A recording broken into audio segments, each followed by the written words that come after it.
प्रतिस्थापन की सीमांत दर। इसके पहले हम सब पढ़ चुके हैं उदासीनता वक्र। उदासीनता वक्र यह उन संयोगों को प्रदर्शित करने वाला वक्र है जहां पर उपभोक्ता को समान संतुष्टि प्राप्त हो रही है।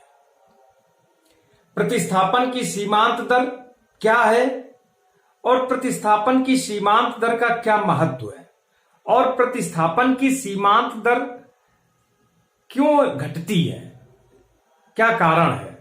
तो सबसे पहले प्रतिस्थापन की सीमांत दर परिभाषा।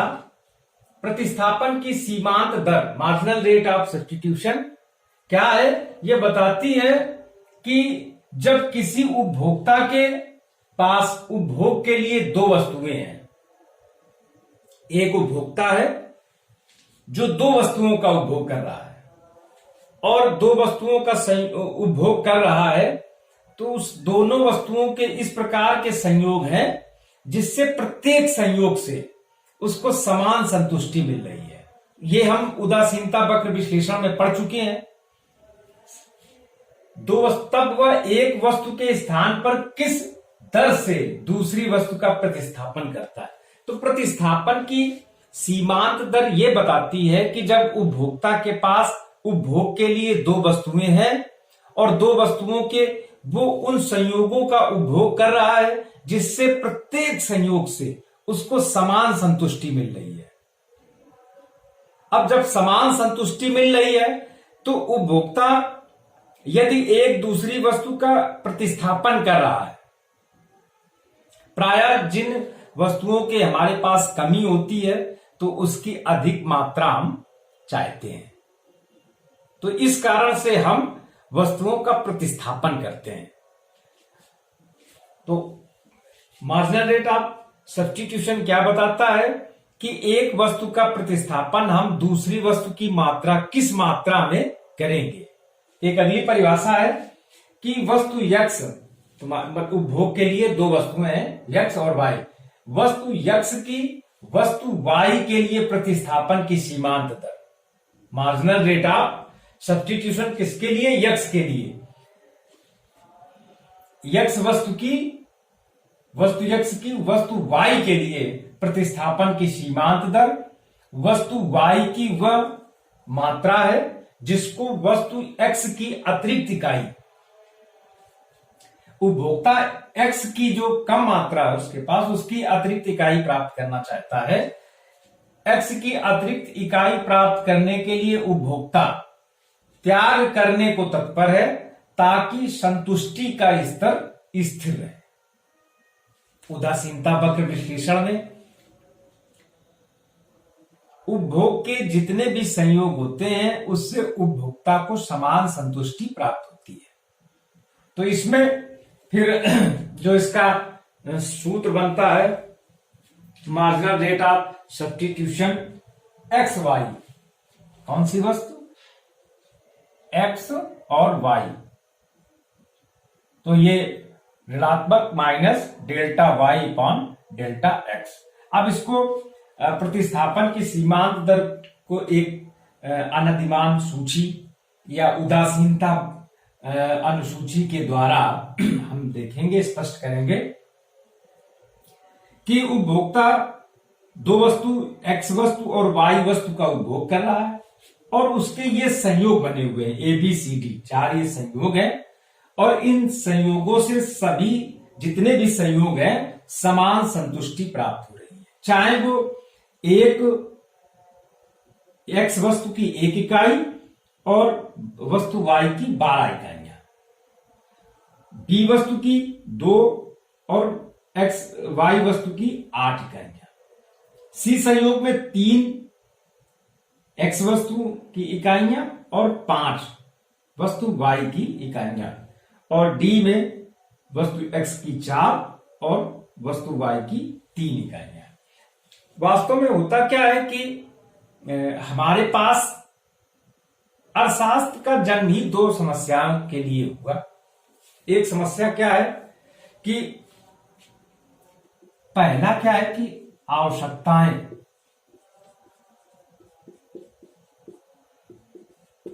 अनंत हैं।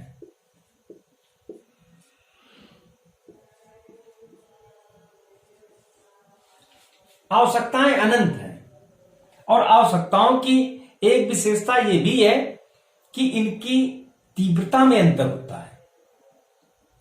आवश्यकताएं अनंत है, इनकी तीव्रता में अंतर होता है। और दूसरी क्या समस्या है हमारे पास कि साधन जो है वो क्या है, सीमित है। सारी लड़ाई इसी बात की है। काश कि आवश्यकताएं अनंत रहती, किंतु साधन भी आवश्यकताओं के अनुरूप अनुसार हो जाते। साधन सीमित है, आवश्यकताएं अनंत है। इस कारण से चयन की समस्या उत्पन्न होती है। अब यहां पर भी क्या है कि साधन हमारे पास सीमित है और हम यदि x वस्तु की एक अतिरिक्त इकाई प्राप्त करना चाहते हैं तो y वस्तु की कुछ इकाइयों का हमें त्याग करना पड़ेगा। क्योंकि यदि इसको एक बजट के रूप में देखेंगे तो जैसे कोई एक संयोग अगर लेते हैं हम, यदि हमारे पास 100 रुपए है, 100 रुपए का हमारा कुल बजट है और समोसा जो है जिसकी कीमत 10 रुपए है और एक जो रसगुल्ला है उसकी कीमत 20 रुपए है। साधन सीमित है। यदि हम पूरे समोसा का उपभोग कर लें तो हमें 10 इकाइयां समोसा की प्राप्त होंगी और यदि हम संपूर्ण रसगुल्ले का को ही अगर ले लें, क्रय कर लें तो उसकी हमें 5 इकाइयां प्राप्त होंगी। किंतु यदि हम दोनों वस्तुओं का उपभोग करना चाहते हैं तो हमें अपने संयोग इस प्रकार से बनाने होंगे ताकि हमारा जो बजट है ये 100 रुपए में ही हो जाए। तो इस प्रकार से हमें संयोजन बनाना पड़ेगा जिससे हमें 100 रुपए के बराबर ही संतुष्टि प्राप्त हो।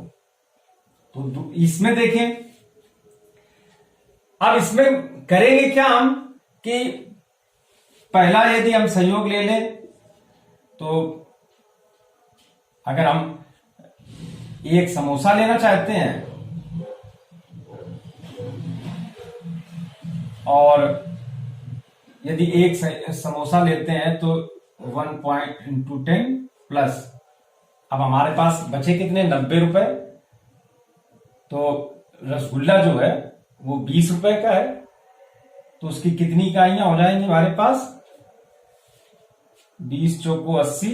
अब वो होगा नहीं तो 20 इसको बढ़ा दो तो ये तुम्हारा 2 हो गया तो 20 हो गया और 80 हो गए तो 4 गुणा 20, तो ये हो गया तुम्हारा। तो पहला संयोग हो गया 2 और 4 का। इसी प्रकार से यदि हम समोसा की मात्रा बढ़ाएंगे तो रसगुल्ले की मात्रा को हमें कम करना पड़ेगा। क्यों? क्योंकि साधन सीमित है। यदि आवश्यकताएं जिस प्रकार से बढ़ती है, सुरसा की तरह बढ़ती हैं, उसी प्रकार से यदि हमारे साधन भी बढ़ने लग जाते तो कोई समस्या नहीं होती।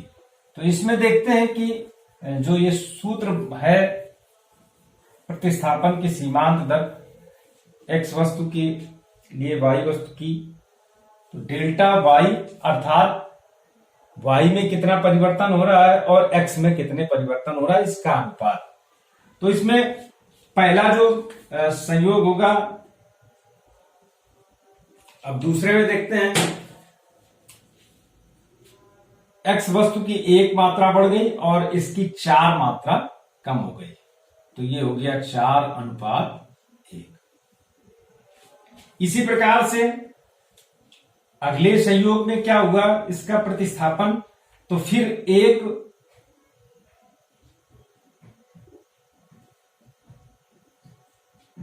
एक्स वस्तु की एक अतिरिक्त इकाई प्राप्त करने के लिए हमने 3 इकाइयों का प्रतिस्थापन किया।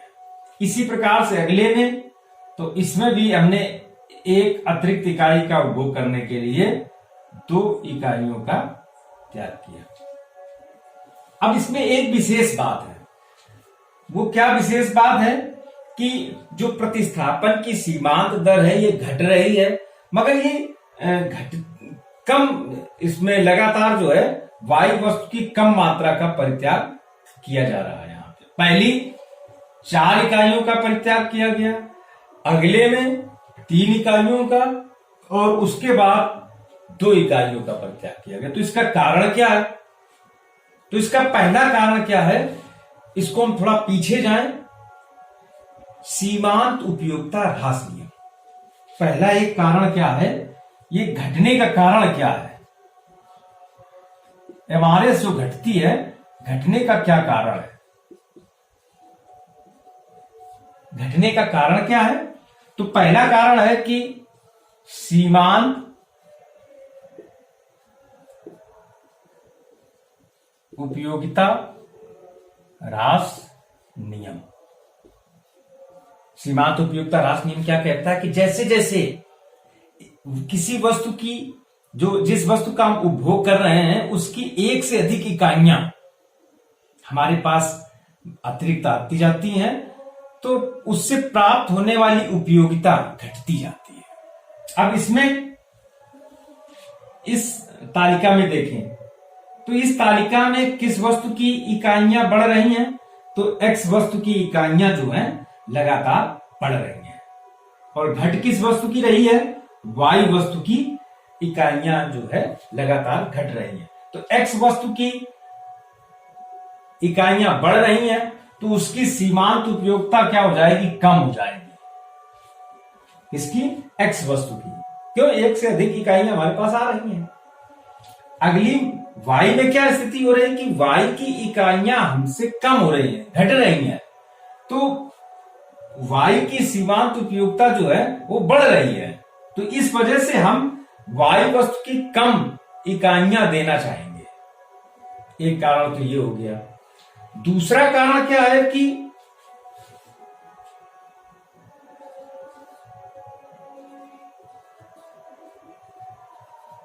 पूर्ण स्थानापन्न का अभाव। पूरे सब ब्रह्मांड में वस्तुओं का पूरी तरीके से प्रतिस्थापन नहीं किया जा सकता है।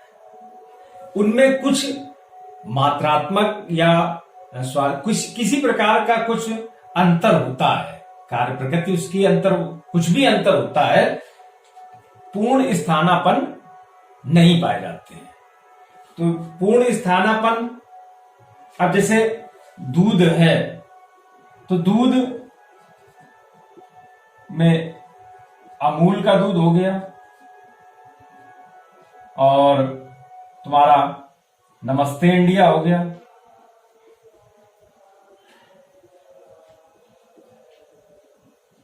पारस हो गया।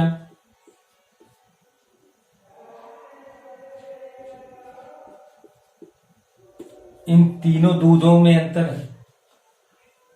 अमूल का दूध, उसका अलग अंतर है, नमस्ते इंडिया उसके दूध में अंतर है, और पारस का दूध, इसके भी दूध में अंतर है। तो ये तीनों जो है ब्रांड, ये तीनों दूध के ब्रांड है, किंतु इनमें ये पूर्ण स्थानापन्न नहीं है। ऐसे पेय पदार्थ में देखें तो इसमें कोका कोला,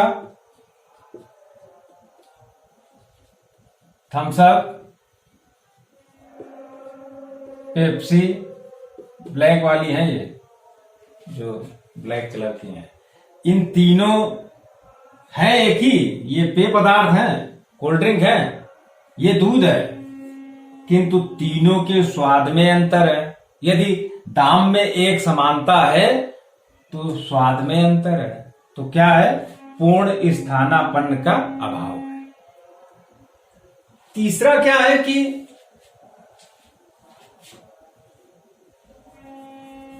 एक वस्तु की एक्स वस्तु यदि कम हो रहा है, यदि एक्स वस्तु बढ़ रही है, तो संतुष्टि वाई वस्तु की संतुष्टि बढ़ेगी नहीं। इस प्रकार ये जो है, इसका जो संतुष्टि का स्तर है, संतुष्टि देने की जो क्षमता है वो अलग है, और वाई वस्तु की संतुष्ट करने की क्षमता अलग है। तो इस क्षमता में जो अंतर होता है, इस कारण से भी मार्जिनल रेट ऑफ सब्स्टिट्यूशन जो है ये कम होता जाता है। तो इस प्रकार से ये प्रतिस्थापन की सीमांत दर, और यदि इसको एक ग्राफ के रूप में देखें, यदि एक ग्राफ बना लें, तो ग्राफ किस प्रकार से बनेगा, पीछे जाएं, उदासीनता वक्र,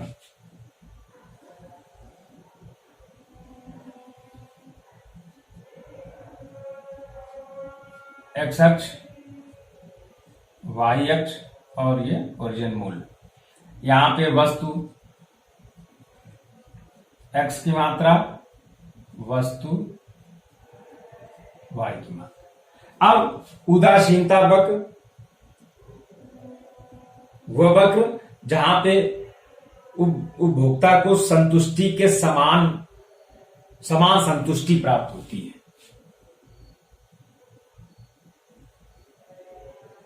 ये जो आईसी कर्व है, इसकी इकाई जो होती है आईसी, प्रारंभिक संयोग, यदि इसको अलग से देख लें तो ए बिंदु पर है, और वाई वस्तु वाई, और वस्तु एक्स की मात्रा ओ एक्स, और वाई वस्तु की ओ वाई मात्रा को क्रय किया जाता है।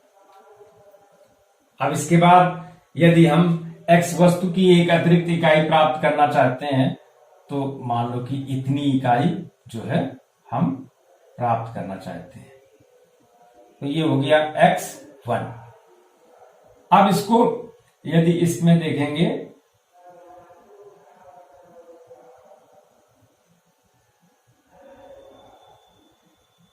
तो y वस्तु की इतनी मात्रा की हमें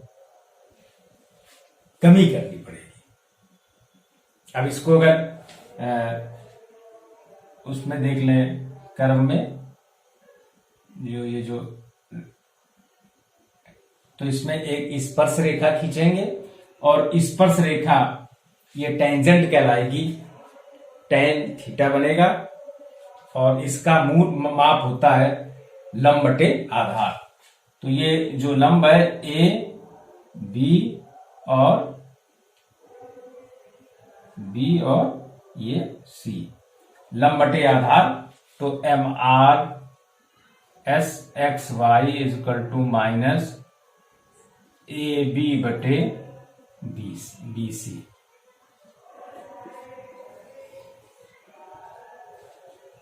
तो इस प्रकार से प्रतिस्थापन की सीमांत दर यह स्पष्ट करती है कि संतुष्टि का स्तर समान रहे, तो x वस्तु की एक अतिरिक्त इकाई प्राप्त करने के लिए y वस्तु की कितनी मात्रा का हम परित्याग करते हैं।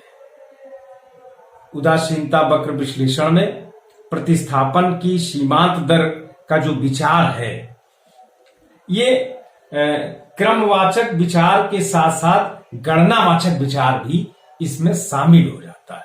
तो इस प्रकार से इसकी आलोचना भी इस कारण से किया जाता है कि इसमें गणनावाचक दृष्टिकोण, जो उपयोगिता का गणनावाचक दृष्टिकोण है, वो भी शामिल है। धन्यवाद।